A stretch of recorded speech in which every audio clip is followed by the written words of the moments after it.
Black smoke, tear gas and gunfire as Egyptian security forces move in on Wednesday morning. This was the start of the crackdown on two huge camps of supporters of the country's deposed president, Mohamed Morsi.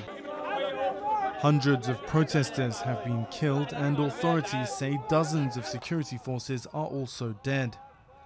A British cameraman for Sky News, Mick Dean, is among the journalists killed. Condemnation of the assault and calls for calm have been pouring in from around the world. Today's events are deplorable, and they run counter to Egyptian aspirations for peace, inclusion, and genuine democracy. For over a month, the protesters' numbers had been swelling at the two massive camps. They demand the reinstatement of the country's Islamist president, overthrown by the military on July 3rd. Now the bloody crackdown is sparking violence across the country. At least 4 churches have been attacked. But supporters of the military coup say the interim government had to act. We wish that there was no intervention whatsoever, right? But the fact is, the country is paralyzed, and the country, you have 82 million or 83 million people are angry, and they are pressuring the government that we cannot live under this situation anymore.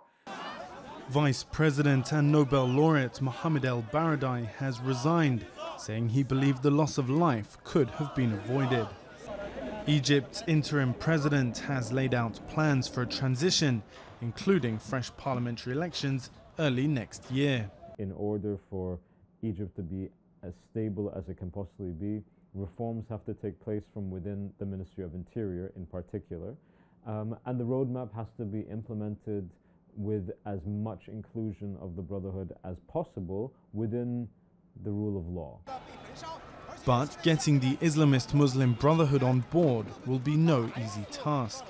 Egypt has declared a month-long state of emergency, and with the Islamists calling on demonstrators to take to the streets again, the country is now more divided than ever.